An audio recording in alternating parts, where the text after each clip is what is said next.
జనాభాలో 50% మహిళలు ఉన్నారు. అదే సమయంలో మొన్ననే అంతర్జాతీయ మహిళా దినోత్సవం జరుపుకున్నాం. ఆ సభలో కూడా మనం అందరం ఆలోచించింది, స్వాతంత్రం వచ్చి ఇన్ని సంవత్సరాలైనా ప్రపంచం మొత్తం నాగరికత వైపు పయనిస్తున్నప్పటికీ కూడా ఇంకా జెండర్ ఈక్విటీ రాలేదు. ఎక్కడికక్కడ మహిళల పట్ల వివక్ష చూపేయడం ఇవన్నీ జరుగుతున్నాయి. ఈరోజు కేంద్రంలో ఉండే నరేంద్ర మోడీ గారి నాయకత్వంలో ఉండే ఎన్డీఏ కానీ, ఇక్కడ రాష్ట్రంలో ఉండే ఎన్డీఏ కానీ మన ఆడబిడ్డలు, తల్లుళ్ళు, చెల్లెళ్ళ గురించి ప్రత్యేక శ్రద్ధ పెడతాం.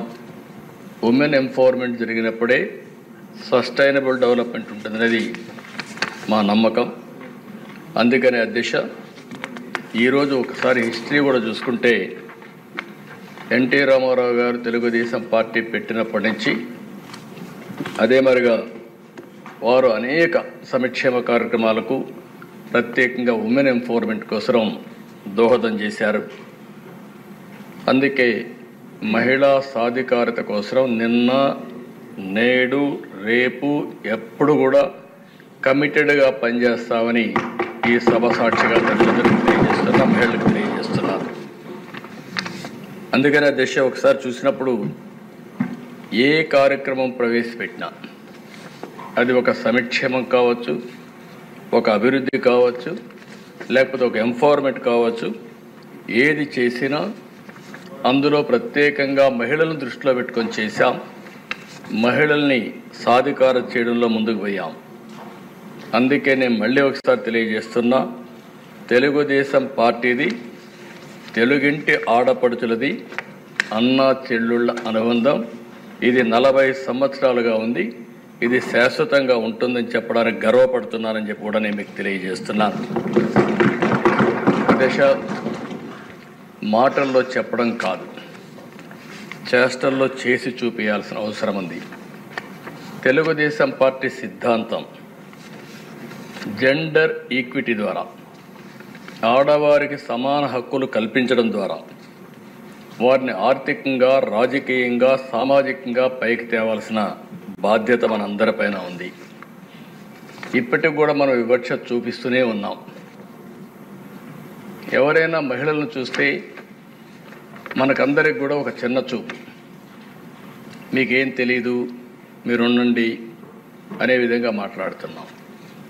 రెండో విషయం మీరు చూస్తే అధ్యక్ష, చిన్నప్పుడు తల్లిదండ్రులపైన ఆధారపడతారు, పెద్ద అయిన తర్వాత భర్తలపైన ఆధారపడతారు, మళ్ళీ ముసలి వాళ్ళైతే పిల్లలపైన ఆధారపడతారు.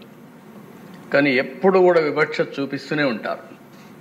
అందుకే ఈరోజు గర్వంగా చెప్పగలుగుతున్నా, మహిళా సాధికారత ప్రారంభమైంది తెలుగుదేశం పార్టీతోనే ప్రారంభమైందని చెప్పి కూడా గర్వంగా చెప్పగలుగుతున్నా. 86లో అధ్యక్ష మహిళలకు ఆస్తిలో సమాన హక్కు ఇచ్చాడు ఎన్టీ రామారావు గారు. అంతవరకు వారసత్వంగా మనం ఒక్కసారి చూస్తే ఆస్తిలో సమాన హక్కు లేదు. ఆడపిల్లలుంటే పెళ్ళిళ్ళు చేసి పంపించేస్తున్నాం, ఆస్తిలో హక్కు లేని పరిస్థితి తీసుకొస్తున్నాం, సెక్యూరిటీ ఇవ్వలేని పరిస్థితికి వచ్చాం. అది తీసుకొచ్చిన తర్వాత దిశ డిమాండ్ చేసే పరిస్థితికి వచ్చారు ఆడబిడ్డలు. I'm proud to say that. ఎవరైనా సరే అది అయిన తర్వాత ఈరోజు చూస్తే 40 ఏళ్ల తర్వాత మనం ముందే తీసుకొస్తే 2005లో దేశంలో దీన్ని చట్టంగా తీసుకొచ్చారు, మహిళలకు ఆస్తిలో సమాన హక్కుని. అయితే మన రాష్ట్రంలో మనం అందరం గుర్తుపెట్టుకోవాల్సిన అవసరం ఉంది.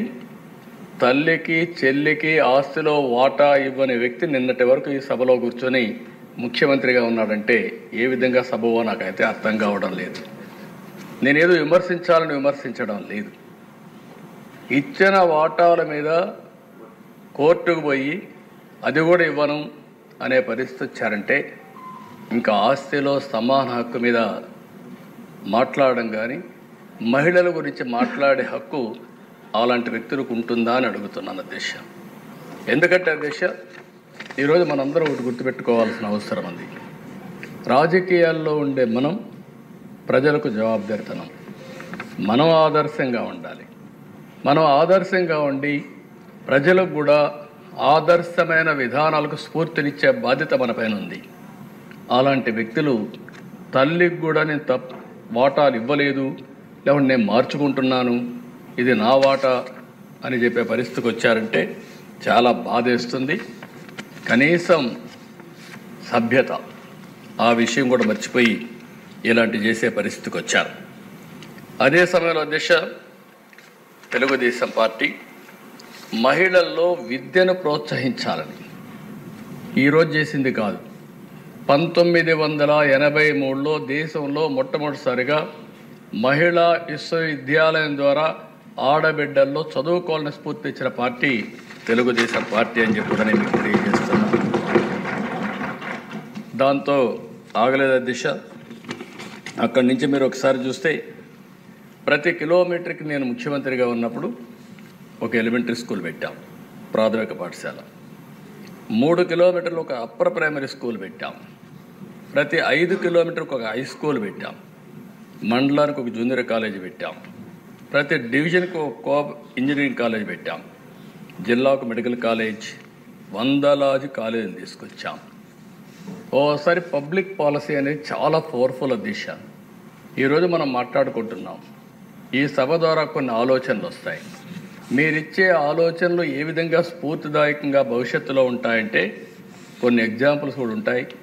ఈరోజు మీరు చూస్తే నేను 95లో ముఖ్యమంత్రి అయినప్పుడు మహిళా ఎంపవర్మెంట్ కోసం ఆలోచిస్తూ ఉంటే 2 ప్రధానమైన డెసిషన్, చాలా డెసిషన్ తీసుకున్నాం. అందులో 2 ప్రధానమైన డెసిషన్స్, ఒకటి డాక్రా ఉమెన్ ద్వారా ఎంపవర్మెంట్ చేయాలనేది ఒక నిర్ణయం.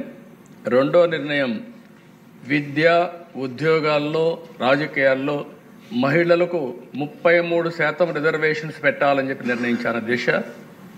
ఆ రోజు చాలామంది యువత నన్ను వ్యతిరేకించారు, అన్నారు ఈరోజు 33% పెడుతున్నారు, ఈ రిజర్వేషన్లో మహిళలు 55-60% వచ్చేస్తారు, మా పరిస్థితి ఏంటంటే నేను ఒక మాట చెప్పాను, మీకు ఇన్ని సంవత్సరాలు అనుభవించారు, ఒకవేళ బ్యాక్లాగ్ ఒకటి ఉంది, కొన్ని రోజులు వాళ్ళకు కూడా వస్తే నష్టం లేదు, మీరు స్వాగతించమని చెప్పాను అధ్యక్ష. నేను గర్వంగా చెప్పగలుగుతున్నా. ఈరోజు నేను చాలా దిక్కులు అడుగుతున్నాను. వైఫ్ అండ్ హస్బెండ్ ఇద్దరు ఐటీ ప్రొఫెషనల్స్ అయ్యారు. ఏది ఆ రోజు పెట్టిన నిర్ణయం వల్ల 33% రిజర్వేషన్ల వల్ల ఆడబిడ్డలు చదువుకోగలిగారు. అంత మునుపుండే సమస్య డౌరీ సమస్య లేదు. ఇప్పుడు రివర్స్ డౌరీ ఇచ్చే పరిస్థితి వస్తున్నారు, ఆడబిడ్డలకు డౌరీ ఇచ్చే పరిస్థితి వస్తున్నారు. డబ్బులిచ్చి కొనుక్కునే కన్యాశుల్కం నేను అనడం లేదు, ఆ పరిస్థితి వద్దు. అలాంటి ఒక రిఫార్మ్, ఒక పబ్లిక్ పాలసీ ఇంపాక్ట్ ఎంత వస్తుందో ఇది ఒక ఉదాహరణ మాత్రం అధ్యక్ష. ఇక్కడే సూర్యకుమార్ గారు ఉన్నారు అధ్యక్ష, మీకు అందరికీ ప్రత్యక్ష సాక్ష్యం. ఆవిడ మీరు చూస్తే 96లో గ్రూప్ 1 సర్వీసులో సెలెక్ట్ అయింది. నేను 95లో రిజర్వేషన్లు ఇచ్చాను, మహిళలకు 33%. అందులో సెలెక్ట్ అయ్యి ఇప్పుడు ఉమెన్ అండ్ చైల్డ్ వెల్ఫేర్ సెక్రటరీగా పనిచేసే పరిస్థితి వచ్చిందంటే ఆ రోజు బెనిఫిషరీ, ఈరోజు పాలసీ నిర్ణయించే పరిస్థితికి వచ్చింది. అంటే ఒక పాలసీ ఎంత పగడ్బందీగా ఉంటుంది, సమాజంలో ఎంత ఇంపాక్ట్ వస్తుంది, అది చూసినప్పుడు నాకు ఆనందం కలిగింది. నేను మాట్లాడుతూ ఉంటే సార్ మీరు పెట్టిన పాలసీలో నేను కూడా బెనిఫిషరీ అని చెప్పి ఆవిడ హిస్టరీ చెప్పినప్పుడు నేను గర్వపడుతున్నానని చెప్పి కూడా నేను మీకు తెలియజేస్తున్నా. దీనికంటే మీకు ఏం కావాలి సాక్ష్యాలను అడుగుతున్నా.